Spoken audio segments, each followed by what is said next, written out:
So today we are working on an iPad Pro. This is the 12.9 Gen. We're doing a charging port, and I'm going to show you how to do this without damaging the screen, because that is the number one importance here. Obviously, we need to reuse it, so I'm going to walk you through every step.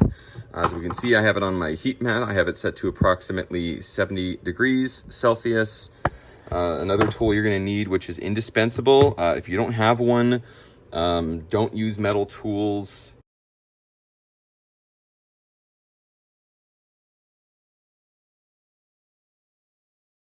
Stop, go out and buy one of these, and then resume the repair when you have one. There is a link below. That's not a shameless plug.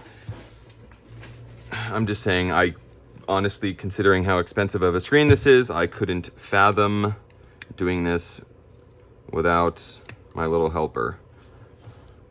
But essentially what we're going to be doing is it's a matter of just removing the adhesive. So I'm going to be using these two tools, and there is a singular strip along here, and then there are two symmetrical strips that terminate at the charging port, and they go into about these corners. We're then going to have to be careful of when we open it. You don't want to open it that far because of our because of our Face ID cable, which is about here. And I'll get to this in a sec, but you don't want to open the screen more than about the thickness of an iSesamo, or I'm sorry, of an iFixit Jimmy. But we'll get to that later. But first, we're going to start with on the long side. Doesn't matter if it's the right or the left. And this one actually comes out pretty easy, and you can just sort of snip that, and then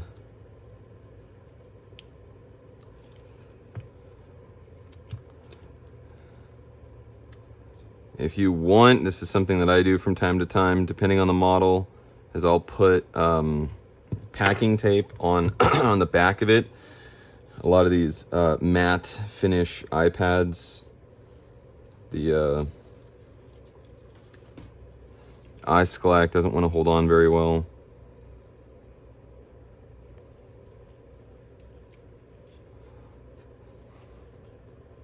But we will then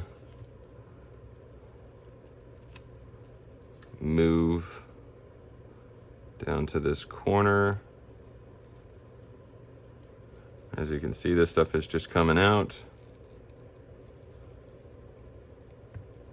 So, first of all, if you've got this far and you think, hell no, I do mail-ins. Second, I also buy iPhones. Working, broken, whatever. Even if it looks like this, I'm still interested. Link in the description. Let's make a deal.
So, for those of you that doubt me, but screen still works, keyboard still works.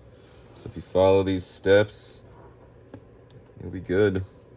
So now we're here, and as you can see, we're rotating clockwise and then tilting down ever so slightly.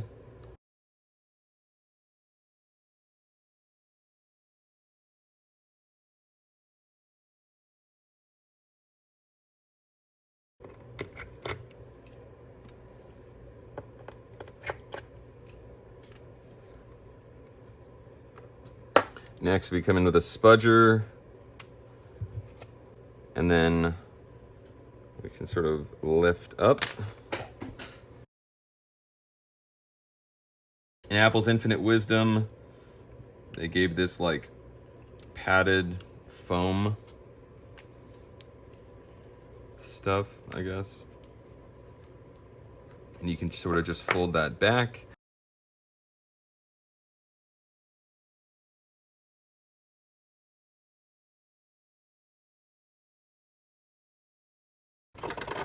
Nope, battery. Unlike iPhones, you can't just disconnect the battery, as the motherboard lays on top of the battery connector. So what we need to do is use an isolation tool. It's possible to basically cut out a playing card or a very, very thin piece of plastic, like a credit card. It would be way too thick. You would need something a lot thinner. So like a playing card would be perfectly good if you don't have one of these. But you literally just slide it right under there, which essentially severs power to the battery. So it is now safe to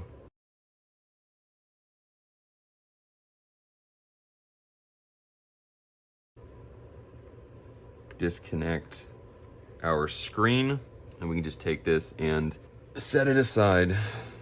At this point, we can, no, we'll just leave that in. Now from here, yeah, this little dude right here.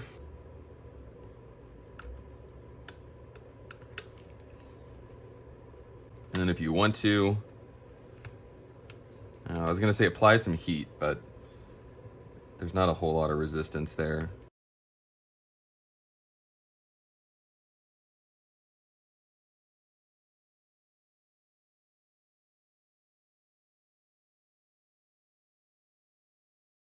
So there you go. That's the old, and well, it's pretty obvious what the new is. I'm gonna clip this out really quick. You wanna make sure that the charging port goes under these two little, I don't even know what to call these things, but you wanna make sure it goes underneath these two little, whatever, metal brackets. So,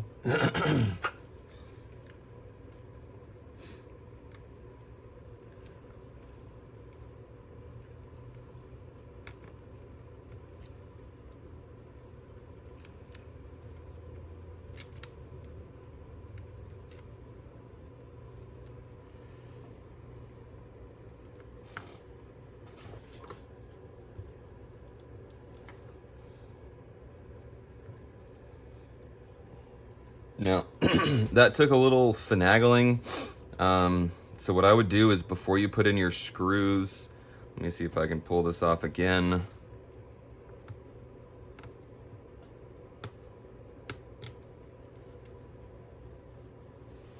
The adhesive on here is actually pretty strong. But if you can, it's almost like you want to sort of bunch it up. Now comes the most important part. Maybe, maybe not. I don't know. But we're going to clean up our adhesive, and I'm going to sort of run you through this now. But I do this in a couple of steps. So I take a chisel blade. This is a 17, or you can also use a 17A. I found a bunch of these that I had lying around. I didn't want to buy new blades, so I'm using up all of these. I generally use a 17A. They're just a little bit more narrow. But essentially we're just going to clean up. From there, I will then come in and take an alcohol wipe. I wring it out a little bit because you don't want to get liquid on some of these components. If you have, generally I'll replace the liquid with 99% isopropyl alcohol. Then I clean that up. And then from there, I come in with a Q-tip and I lay down some primer. So this stuff, once again, all of this stuff is located. There's a link for all this stuff in my Amazon store. You can also, if you have any questions about it, just, I don't know, shoot me a comment. But basically this stuff will help the adhesive stick to the frame better, which will ultimately help prevent your screen from lifting over time. So a little bit of work now goes a long way. And then obviously from that point forward, once that's ready, then I can lay down some of this adhesive. So this is Tessa 61395. After that, I will clean up the underside of the frame a little bit, and then I'll also put some primer on this side.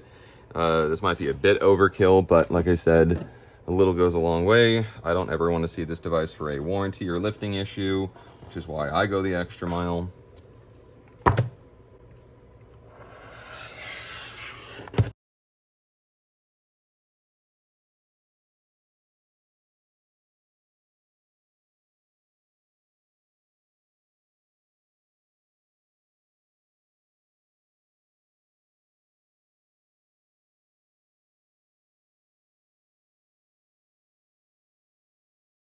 So I may not have explained this very well, but I'm using a isopropyl alcohol pad, and then I wring out the 70% and I replace it with higher, I use 99, you can use 91% alcohol.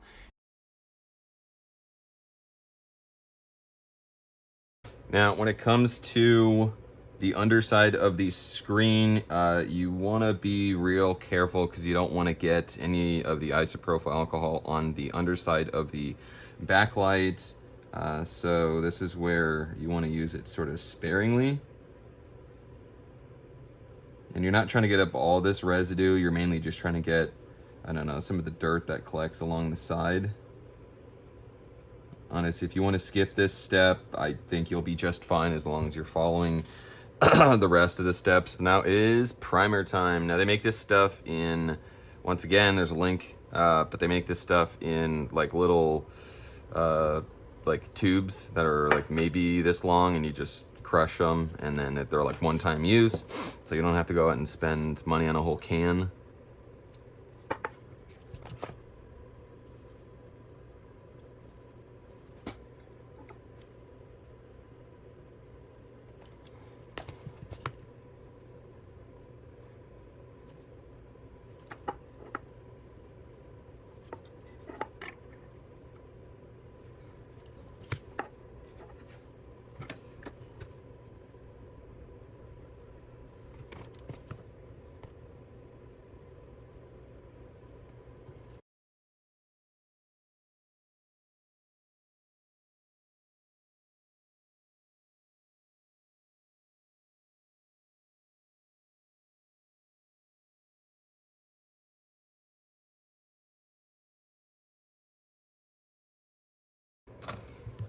So at the end, it should look something like this.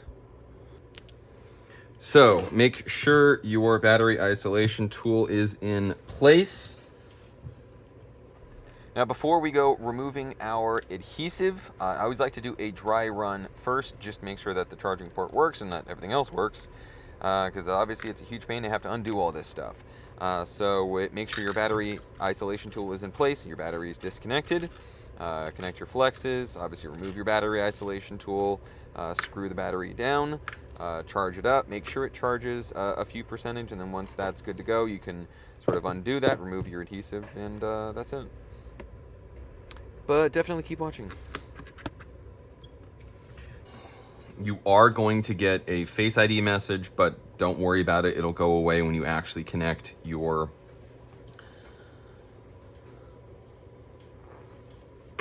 once you actually connect your Face ID Flex, when we close all this stuff up. But you can see it's charging up at least to 40. It says it's at 43.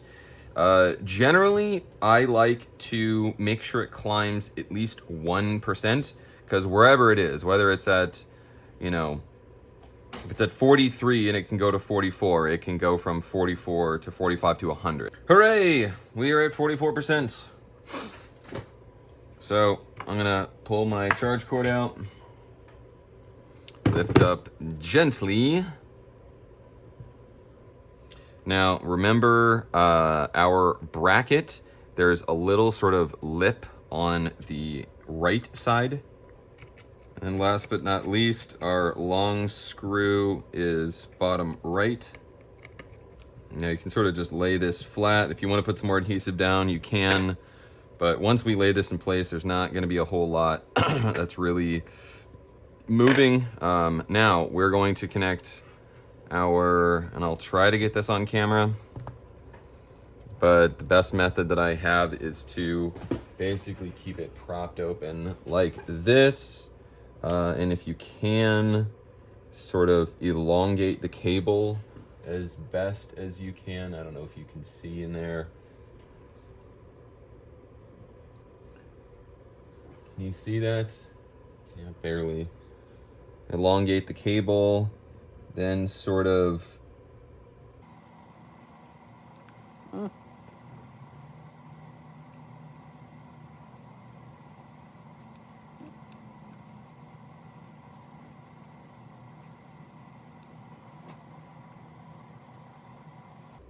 yeah, so that one's in there kind of deep, but you just gotta, I don't know, wiggle around until it fits in.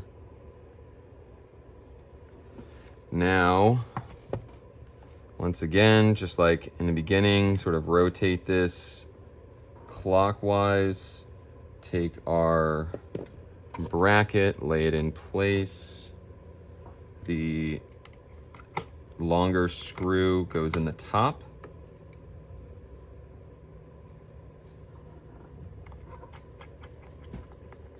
Shorter screw down below.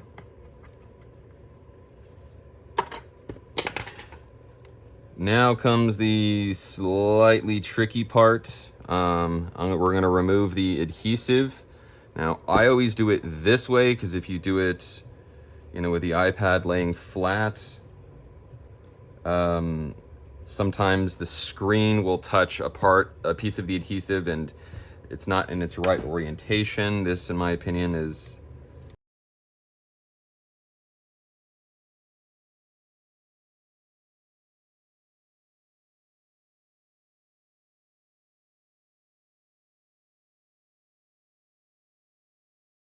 now you want to get a firm grasp on both the screen.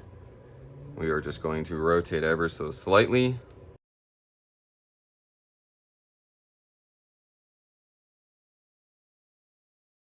Now we can come in. So make sure that with basically two different, so I have, like, I'm gonna lay this flat right now and I'm fully grasping both the screen. And I will generally start at the top and then just sort of lay flat from there. And that's it.